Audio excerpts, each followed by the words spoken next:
Jared asked me last year to talk about treaties and their significance, and especially with regard to reservations, which I'll explain in a while, and also treaty interpretation. Jared said that about 2/3 of the audience would not be lawyers, but he was asking me to talk about two of the toughest things in treaty law, or even indeed in international law, because they're somewhat obtuse. So when he asked me last year, I found myself reminded of this cartoon. I don't know whether you can read it. You probably can't. This was the best image I could get for it the other day. There is a husband and a bridegroom and a bride, and it reads, sorry for the quality, for better or for worse, the latter being something as, but not limited to, the following subject of possible events not covered in clause 23b, whereas, and the caption, why no one goes to a lawyer's wedding. Now, it's not my favorite cartoon, but I must say, when I'm asked to do things that are a little bit tough for non-lawyers, I often think of that particular situation. For example, I don't mean to make this a matter of high comedy, but when my wife and I see a traffic accident, she thinks, oh, human tragedy, and I think liability. So sometimes I wonder whether being a lawyer is a kind of disease of some kind or other. Anyway, back to what I want to talk to you about. Jared has asked me to talk about reservations to treaties, meaning we didn't make that promise, and interpreting the meaning of a promise, meaning what exactly does our promise actually mean that Jerem was talking about this morning. But before I get to those two, I'd like to make some preliminary remarks. I want to talk about the issue of good faith. Then I want to talk about the credibility of international promises. And then Jared also asked me to say something about immediate obligations and progressive obligations. So with that in mind, I want to turn to making international promises. I must say that in my own working life, which now is about 40 years, I have, despite the fact that this is a little bit complicated, I have found this one of the most fascinating things I've ever encountered, because I realize that whatever the issue, climate change, dealing with terrorism, the use of force, often these things will be resolved through the making of international promises. So I became fascinated many decades ago with making promises. The first thing I want to mention is the issue of good faith. Basic to the policy areas I just mentioned, for instance, climate change or terrorism, is the belief that there's a high chance that promises will actually be kept. One of the fundamental rules is a treaty is to be performed in good faith. It's the most fundamental rule of international law, and indeed, for that matter, international relations. It's in fact impossible in my mind to overemphasize it. For instance, if you consider the most sensitive treaties which have to do with peace, such as the Egypt-Israel peace treaty, or American treaties with the former Soviet Union about arms control, such treaties would only be concluded if each side thought there was a high chance the other side would actually honor its promises. I find that completely and utterly fascinating amongst enemies. Failing honoring the promise, the conclusion of such a treaty would not only be pointless, it would also be very dangerous. This same belief that states will honor their promises in good faith underlines all treaties, whether about terrorism or money laundering or climate change or what we are talking about this week, the rights of disabled persons. Turning to the issue of credibility, it becomes to me more fascinating still. Underpinning the importance of the likelihood that states will keep their promises is the issue of credibility. A state has got to be seen to be keeping its promises in order to maintain its credibility. I'll give you a couple of examples. Well, one, it betrays my age, but one that comes to mind is always the Vietnam War. When Nixon got elected in 1968, Henry Kissinger, who was about to become his senior aide in the White House, wrote an article for a famous international affairs journal. And the article then, and indeed still, is remarkable, I think. Nixon and his advisors took the view that at that time, the United States could not win the Vietnam War, whatever the rhetoric of the previous years. But they decided to carry on, and tragically, 3 million more people lost their lives. The reason they carried on was about promises.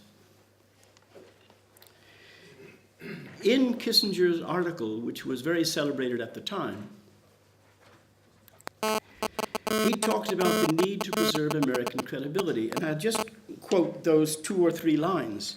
The commitment of 500,000 Americans has settled the issue of the importance of Vietnam. What is involved now is confidence in American promises. However fashionable it is to ridicule the terms credibility or prestige, they're not empty phrases. Other nations gear their actions to ours only if they can count on our steadfastness. In many parts of the world, he continues, the Middle East, Europe, Latin America, stability depends on confidence in American promises. Well, I forget the American part. Stability depends on confidence in promises. I've always found that very poignant because what Kissinger was in effect saying is we're going to soldier on despite thinking we can't win because we have to show the world American promises can be taken seriously. 3 more million people died to prove that promises can be taken seriously. Another example, rather poignant again, I think, has to do with the collapse of the Cold War. I was fascinated that when the Cold War ended, most of the former, what we call Eastern European states, wanted to join NATO. Having been raised as a child in the Cold War, thinking we could die in a nuclear holocaust, I had to scratch my head. Think, wait a minute, these are the ones who wanted to kill us just a little while ago, and now they want to join NATO of all organizations? Well, the fundamental reason was to benefit from the collective self-defense promise in Article 5. The parties agree that an armed attack against one or more of them shall be considered an attack against them all. I thought, bless my soul. Imagine that. They were doing, yes, exactly. They're doing that because of the importance of promises. Now, this is not going to be a 2-hour lecture, but a 30-minute presentation, so I'm not going to go into that, but I could spend half the afternoon talking about whether the Americans understood the promises they were making and whether the other partners did and so on. I just conclude this part by saying this. Few matters can raise the diplomatic temperature so quickly as an allegation to the effect that a state has broken an international promise. It often makes the newspapers. Some of the most solemn international promises are accompanied by a monitoring system, which I dare say some of you will know, under which states submit regular reports to a panel of independent experts in an effort to assure other states that the reporting state is keeping its promises. This is true, for instance, of the famous International Covenant on Civil and Political Rights of 1966. It's true of the Torture Convention. It's true of the Disability Convention. Jared asked me to say something about immediate obligations and progressive obligations. The obligations in most treaties, including human rights treaties, are to be regarded as effective immediately. The treaty will say that in very clear language, usually. For example, states ratifying the European Convention on Human Rights immediately guarantee the observance of the broad range of rights in the Convention. So that's what the language says. The high contracting parties shall secure to everyone within their jurisdiction the rights and freedoms defined in Section 1 of this Convention. Shall secure, it means now, immediately. But sometimes a human rights treaty provides that rights can be secured only progressively over the course of time.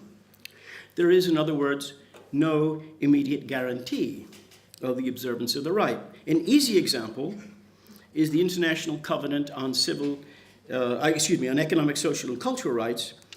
Each state party undertakes to stake to the maximum of its available resources with a view to achieving progressively the full realization of the rights recognized in the present covenant by all appropriate means. Well, you can notice the difference between an immediate guarantee we just looked at and this particular promise to be secured over the course of time, so that states promise to take steps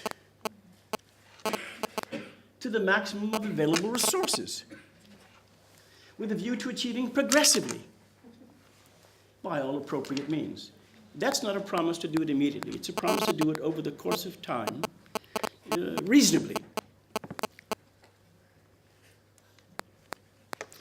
States ratifying the Disability Convention make both types of promise. On the one hand, as most of you probably know, on the one hand, certain rights are guaranteed immediately. For example, the right to non-discrimination. But states also promise that economic, social, and cultural rights will be secured only progressively over the course of time. I now finally turn to what Jared wanted me to talk about in the first place, which is to say treaty law. And I'm inclined to say at the outset that every developed society has a system for dealing with the making, the interpretation, the validity, and the termination of binding promises. In other words, a domestic law of contract. When I used to teach contract for about 10 years in this university, I taught it, giving a lot of examples from my own family, mistakes we had made and so on. And only later did I learn, for different reasons, that students often hated the law of contract. Now, not my contract, I'd have to say, but elsewhere in other law schools. And I was interested because making promises is fundamental to who you and I are. We make promises within the bosom of the family, for instance. We make promises to our spouse, our partner, to our children. We make promises to our friends, to our neighbors. The making of promises is fundamental to human society. Well, the same is also true in international affairs. The making of promises is fundamental to the international system of sovereign states. So I now turn to the two things Jared asked me especially to talk about. One is the issue of reservations to a treaty. And I would put it colloquially with reservations, a state is in effect saying, I didn't make that promise, or rather, perhaps we didn't make that promise. When a state decides to ratify a treaty, it may nonetheless take the view that it cannot accept a particular provision for various reasons. They could be constitutional, or legal, or political, or social. Under such circumstances, it may decide to make what's called a reservation to that particular provision. This is the declaration to the effect that the state declines to be bound by that provision in international law. In layman's terms, it refuses to make the promise. Well, one might ask oneself, well, why allow that? Isn't that rather confusing? In a sovereign system of 200 states, isn't that rather confusing? Well, we believe that from a policy point of view, it's preferable that a state which can't accept certain provisions of a treaty, which can be very long, participate, even if only in a more limited way, rather than be excluded from the operation of the treaty altogether. So I give you as an example a treaty with 4 basic promises, 1, 2, 3, and 4, and the state in question accepts promise 1, accepts promise 2, and accepts promise 4, but finds it difficult for some reason which we don't care about to accept promise 3. It makes a reservation. There's nothing necessarily wrong or sinister in a state deciding to make a reservation, even though it sounds unpleasant. In the best of the modern books in the English language about treaty law, Modern Treaty Law and Practice, it's in its 3rd edition this September, the writer says there's nothing inherently wicked or even undesirable in formulating a reservation. In many, if not most cases, the purpose of the reservation is merely to adjust the reserving state's obligations under the treaty to conform to its domestic law, where for political or cultural or social reasons, it's not feasible or desirable to change the law. That's especially true of federal states like Australia, Canada, the United States. The relevant treaty, the Vienna Convention on the Law of Treaties, says that a state can form a reservation unless, for instance, the reservation is prohibited by the treaty. Sometimes a treaty will say that no reservations are allowed. So that, for example, the Law of the Sea Convention, which has about 320 articles, says that no reservations are allowed. Well, in the abstract, that's exactly what it means. A second situation is where specific reservations may be made. To take a single example, the second protocol to the International Covenant deals with the death penalty, and the idea is to prohibit the death penalty. That's dealt with in Article 1. So arguably, to make a reservation to that article would make a nonsense of the treaty. But nonetheless, in Article 2, a state can make a reservation in order to allow capital punishment in the case of serious military offenses in wartime. The last situation is maybe the most interesting but the most complicated. The reservation is incompatible with the object and purpose of the treaty, because this is one which seems to frustrate the very purpose of the treaty itself. An example might be where a state ratifies a treaty dealing with non-discrimination in public life, but says that certain forms of discriminatory treatment would be okay.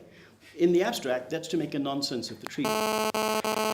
For example, the Disability Convention allows reservations, but prohibits reservations incompatible with the object and purpose of the treaty.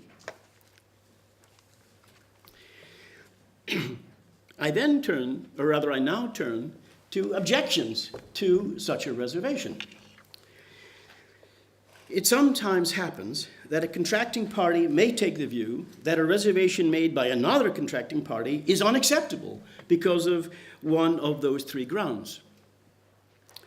Under such circumstances, the contracting party might choose to lodge an objection to the reservation. This means that the objecting state does not accept the reservation. In fact, this is not regarded as a hostile act, although nonetheless it's disquieting, because the reserving state may not like to find that people are objecting to its reservation. I'll give you an example in just a moment. This is the hard part. I almost want to apologize. I have to talk about the legal effect of all of this. It gets easier in a minute. The legal effect of a reservation is to modify the reserving state's obligations with regard to non-objecting states to the extent of the reservation. Because the international legal system is based on voluntarism as well as reciprocity, such a reservation also modifies the non-objecting state's treaty relations with the reserving state to the extent of the reservation. Now that's a mouthful, but I've tried to make it a bit clearer. I will in just a moment. I'll give you an example, the diplomatic bag. What it means is that each state can benefit from the reservations of another one. So if you look at the diplomatic bag, one of the most sacred rules of international law is that a diplomatic bag is inviolable. That means no state can open or inspect it or detain it. But the treaty also provides that the bag may only contain official documents and articles intended for official use.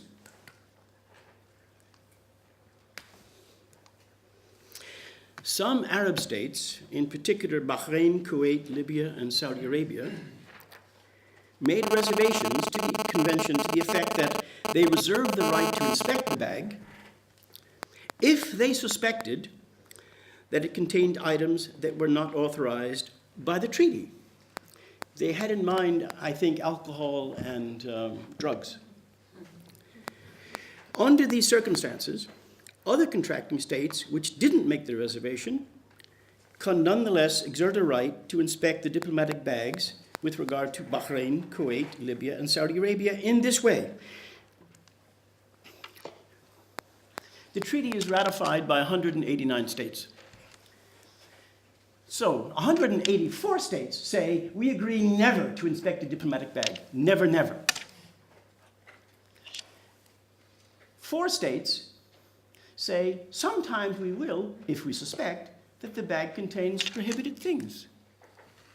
Bahrain, Kuwait, Libya, and Saudi Arabia. Qatar said, we will if the sending state agrees.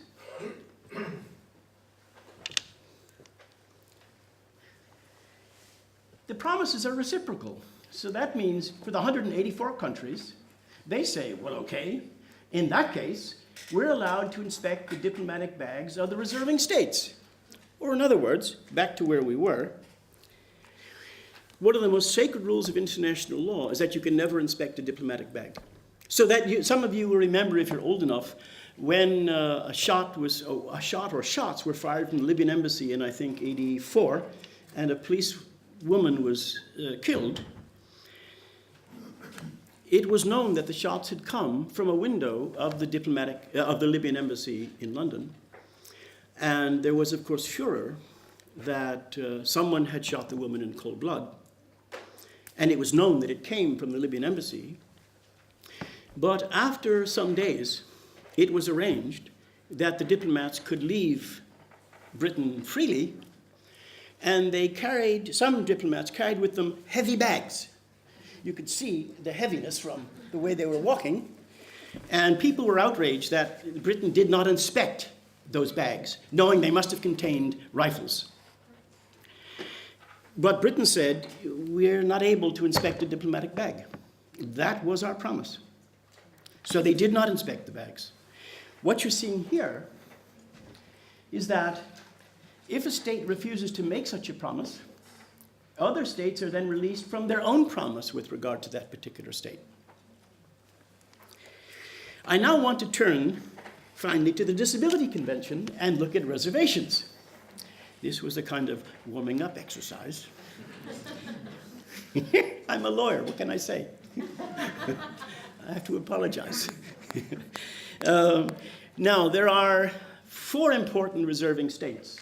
El Salvador made a reservation to the effect that the Salvadoran Constitution takes priority over anything in the treaty, which is not possible. So a number of states objected. Austria, the Czech Republic, Netherlands, Portugal, Slovakia, Sweden. Iran made a reservation which was wider still. Iranian law takes priority over the treaty, and a number of states objected. Austria, Belgium, the Czech Republic, Latvia, Mexico, Portugal. Malaysia made, I think, almost a slightly stranger reservation. Malaysia said it was not bound by the torture provisions and not bound by the freedom of movement articles. A number of states objected. Austria, Belgium, Germany, Hungary, Portugal, Slovakia, Sweden. Finally, Thailand made a reservation that freedom of movement in the treaty was subject to Thai law. 4 states objected: the Czech Republic, Portugal, Spain, and Sweden. So going back to where we were, these objecting states said, what you are trying to do is incompatible with the very object and purpose of the treaty. It cannot be done. Well, I was talking to one of our colleagues here about the turns out, one of my favorite detective shows and his, Columbo. And I'm going to ask you to be Columbo for a second. When I saw these and made a list 2 years ago now, I noticed two things that I thought were very striking. I'm going to ask you, do you notice a couple of striking things about the objecting states?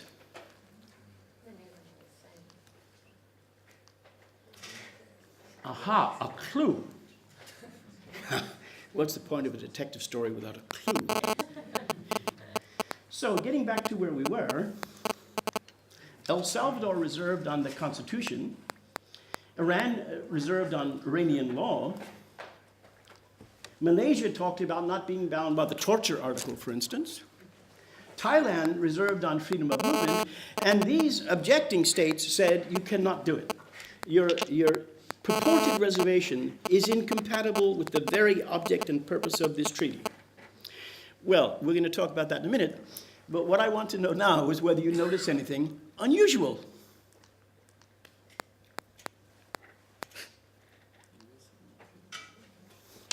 What do you notice?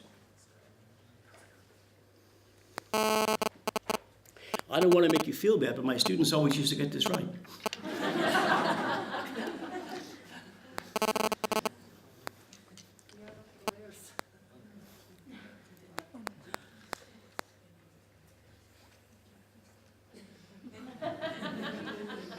That was a clue. Oh my goodness. This requires me to take off my coat. You don't notice? Oh, I'm surprised. In that case, I'll give you the first one. The first one is this. How many states are on the international system? Roughly 200. There are, I think, 193 in the UN, right? Notice something that groups these objecting states.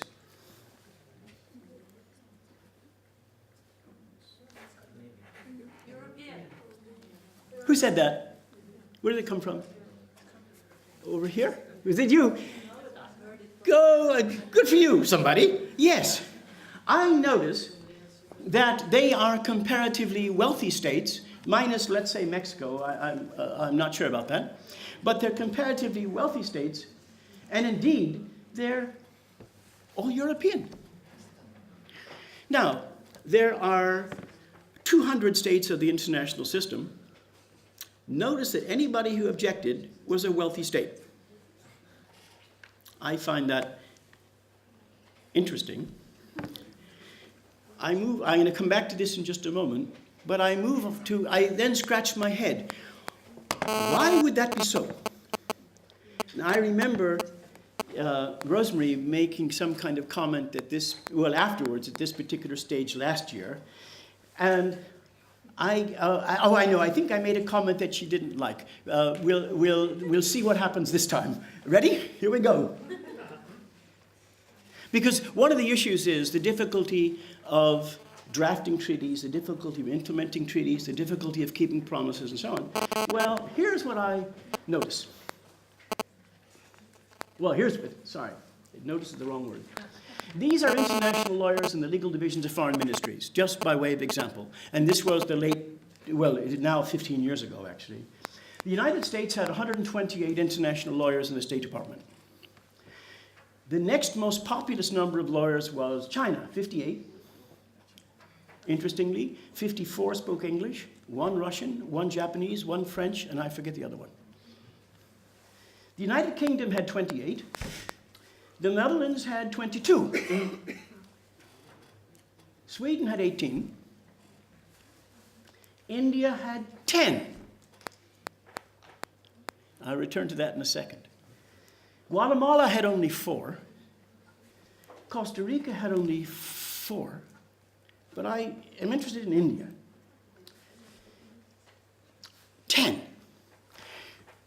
The reason I find this especially interesting is, for a personal anecdote, years ago, our Department of Foreign Affairs asked me to write a report on the better provision of legal advice. So I had to go to a number of countries and look at how it was done. countries in Europe. But I became very friendly with the legal advisor to India. And I think it was after my report was done. I can't remember that part. He and I were meeting in New York, and as we walked past the UN, I didn't know how many lawyers they might have in the Indian Foreign Ministry. I thought it could be 200. I mean, they'd be getting, $5,000 a year or something. I thought it could be 200. And his name was Sinu Rao. And I said, Sinu, how many lawyers do you have in the Foreign Ministry? And I'll never forget his answer, verbatim. 10. And then he said to me, and half of them are no good, so I really have 5. And I remember thinking, oh my goodness, 5 into 1 billion is 1 lawyer for every 200 million people. Well now, getting back to what we saw a minute ago, one of the problems is that for many countries, and virtually all developing countries, they haven't got the manpower, if I may use that word, to deal with reservations to treaties. It's too esoteric a matter. The only ones who can really do it are the wealthy Western states, and especially in Europe, because of cooperation within the European Union, when one state will alert all the other states to a dubious reservation. So that 60% of all the reservations in the world are lodged by the United States, Britain, Sweden, the Netherlands, and Germany. 60% of all the reservations in the world, roughly. Meaning, we require economic resources to understand what's going on. Now, Jeremy was talking about that in a different context this morning. So that one of the reasons for the puzzle that I asked you about is, in my view, that no one's there, except for Mexico, no one is there other than a prosperous state. But I said there were 2 strange things. The first one, I think we're getting. The second strange thing is from the Sherlock Holmes story. There is also a clue from a dog that doesn't bark. What's the other thing that's a bit odd? Remember, what we're talking about here is a reservation which arguably is incompatible with the very object and purpose of the treaty. Like, for example, the Malaysian one saying that they don't agree to prohibit torture, for instance. Well, I think there's something very strange. What's the second thing? Well, a clue would be this. But there were no objections from all the other states. Who's saying that? I can't see. What did you say? Excuse me? That there were no objections from all the other states. There we are. By all the other states. All the other states. That's right. Thank you very much. What I find strange about it is these few states have said to El Salvador that their purported reservation is incompatible with the very object and purpose of the treaty, yet almost no one agrees with those few states, including the other members of the European Union. The same is true of the reservation of Iran. Almost no one agrees, even amongst the members of the European Union. The same is true of the torture reservation. The other 125 states don't seem to be bothered. Isn't that interesting? Because we're not talking about a quibble now. We're talking about a state that says your purported reservation is incompatible with the very object and purpose of this treaty. Yet, even amongst the European states, they don't agree with each other. It would seem. So that Ireland, for instance, has not objected. Ireland rarely objects. Well, if I have to go to a default position, my default position is this one. That in the foreign ministries of most countries, the lawyers are really stretched. We have, I think, 8 lawyers in our Department of Foreign Affairs, approximately. The lawyers are really stretched, so that it's very hard to look at the minutiae of what's going on. I think that probably is the single easiest answer to the puzzle. Well, now I want to ask myself, what exactly is the promise that has been made? Or to put it another way, How shall we interpret the promise? What does it mean? I used a rather highfalutin word last year, but I agree with myself. It's still magisterial. For a few decades, the very best book in the English language about the law of treaties was written by Lord McNair. And he said, interestingly, as he was a ranking expert at that time, there is no part of the law of treaties which the writer approaches with greater trepidation than the question of interpretation. The problem is words often contain a degree of ambiguity. In the interest of time, I'll leave that example and move on. For example, the promise guaranteeing the right to life. Article 6, paragraph 1 of the International Covenant on Civil and Political Rights provides that every human being has the right to life.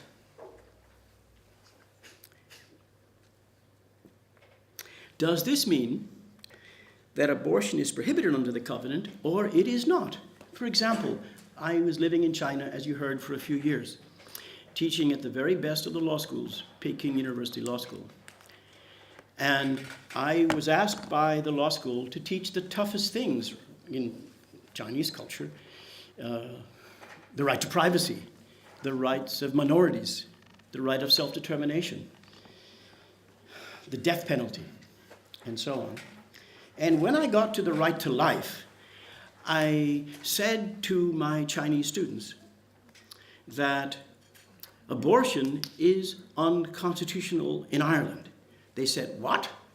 I said abortion is unconstitutional because God doesn't like it. They said, God? God? God? I said, yeah, God doesn't like it. Well, now, in a serious vein, is there the possibility of abortion, or is there not? Under the treaty. The treaty says every human being has the right to life. A fetus is an unborn human being. Well, who is violating the treaty and who is not?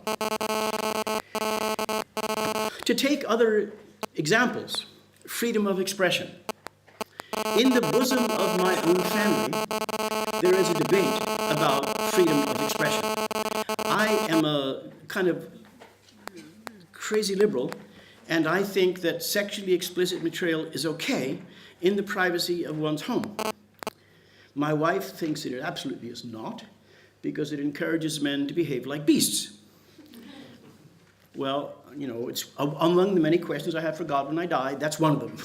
Is pornography okay or is it not? Well, but the point is, there is a debate about what it means. So with regard to what Jeremy was saying this morning, he talked about cultures disagreeing. I actually think it's more profound than that. I think one culture disagrees. If you stood outside supermarkets in Ireland today, and, well, if you had done it 10 years ago, and you said to people, what do you think about China? They would say, I am sure, large country, a lot of people, no freedom of speech. Well, if today you stood outside supermarkets in Ireland and you asked about freedom of expression, and then you turned to, politely one could say sexually explicit speech, impolitely and rawly I'd say pornography, there would be a great difference of opinion. So I think the answer to the riddle goes beyond many cultures. It's even in the bosom of one's own culture, that a right has a core meaning, and then there's a kind of a penumbra, a shadow, where there isn't really agreement. And that agreement takes time. I remember when I was a law student in Trinity, Dublin, the person who taught me criminal law made fun of police beating people in interrogation. I remember being horrified, thinking, wait a minute, innocent until proven guilty, as in South Africa? How can we make fun of the police beating the crap out of people? And he thought it was funny. And so did some of my classmates. But I have to speculate in 2013. I think if an Irish TV program today said police were beating the living daylights out of people in interrogation, people would be outraged. That is to say, the culture has changed over the course of my lifetime. And so it is with the right to privacy. So it is with the right to a fair trial. But I want to point out that this ambiguity also exists within the bosom of the family. For example, I tried to think of some family rules.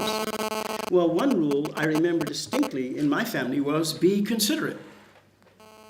Another rule was be helpful. Another rule was be kind. Maybe the hardest one was be fair.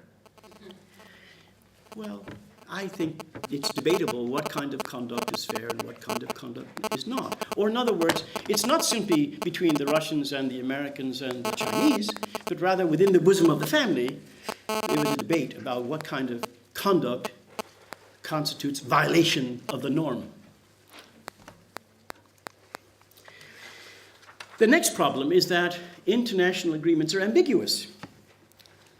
This is probably for two different reasons. On the one hand, sometimes internationally a word or phrase is chosen to conceal disagreement rather than to reveal agreement, because it's the only way we can get the resolution passed. Secondly, international treaties are typically drafted now in a multiplicity of languages. UN treaties are drafted in 6 languages, all of which are regarded as the authentic versions of the solemn promises. I've, over the years, sometimes for fun, listened to interpretation when I've attended an international meeting where there were UN qualified interpreters, therefore unusually good, and even there's a nuance between what's said in one language and how it's interpreted in another language. So it's ambiguous. I said last year to this group, even if I use a word, you won't necessarily know exactly what I mean, depending on how I use it. And the example I remember giving was yes. I could say yes. We means different than yes or yes. We spend much of our lives dealing with these bundles of ambiguity. I now turn to how in the world can we interpret these things? There are 3 main schools of thought, which I'll try and deal with in maybe, 6 or 8 minutes. The textual or ordinary meaning school, the intentions of the party school, and the object or purpose school. That sounds like gibberish, but I'll try and make it sound a little bit sensible. The textual or ordinary meaning school argues that treaties should be interpreted in accordance with the actual text of the treaty. It's essential to emphasize the actual words the negotiators used. That's what they meant, the words they used. These words presumably reveal what the parties intended to promise. I then say, oops, but words, as we just saw, are ambiguous. Further, that an issue of interpretation arises between 2 countries suggests of itself that the words in the treaty cannot magically reveal what the parties intended to promise. In that case, isn't it more appropriate to look at what they intended rather than the words? This is the intentions of the party school. This school argues that the prime objective of the treaty interpretation is to give effect to the real intentions of the parties. Maybe they used a word badly. This can be done by examining all the evidence, for instance, the negotiating documents. I then say, whoops. The difficulty of this approach is that what the parties really intended may be obscure. For example, in UN discussions, they often go to rooms where they don't record the argumentation, and then they come back with a decision. Well, it's hard to know exactly what was intended under those circumstances. The European Union does the same thing in negotiation. So a hunt through secondary documentation may lead the hunters over hill and dale, hence the Great Wall of China. It could be a kind of long-term wild goose chase. Finally, the object and purpose school. In this approach, jurors argue that what really is necessary is not so much the words that the parties chose to use, and not so much the negotiating history, but rather what the parties hope to achieve. Well, that makes a lot of sense. In this regard, the jurors argue, it's necessary to look more broadly at the goal of the negotiating parties, and then interpret the treaty in the light of that goal. I like that one. It sounds rather clever. Oops. The difficulty with this approach is that it may be hard, indeed impossible, to determine what the object and purpose of a treaty actually is. Take, for example, Law of the Sea Convention. It has 320 articles. Well, what is the object and purpose of a treaty with 320 articles? One can't know, I think. The Vienna Convention resolved this debate amongst legal Jesuits by adopting as the rules of treaty interpretation all three approaches. Isn't that good news? Well, in the interest of time, I won't read what the convention says, but in effect it adopts all three approaches without favoring one over the other. So I have some concluding observations. I've also discovered part of my PowerPoint presentation is missing. I don't know what happened, but I'm not going to look for it. Participants shouldn't be led astray by this chase I've just taken you through. Because we can make it a bit simpler than that, it seems to me. We have to remember that the primary rule of treaty law, as we saw earlier, was that a treaty is to be formed in good faith. In other words, no mischievous interpretations. We shouldn't doubt that the parties to the Disability Convention intend to implement the Convention's promises in good faith. My own humble view of this, it may be naive, is that, and I've taught human rights for 40 years, is that when the Indians, for instance, ratify the Racial Discrimination Convention, I personally think they really want to eliminate racial discrimination despite the horrific problems that India has. The same would be true in Nigeria, despite the problems that exist between, for instance, at the moment, the Christians and the Muslims. I think that the states really want to do it in good faith. They really wish to resolve that problem.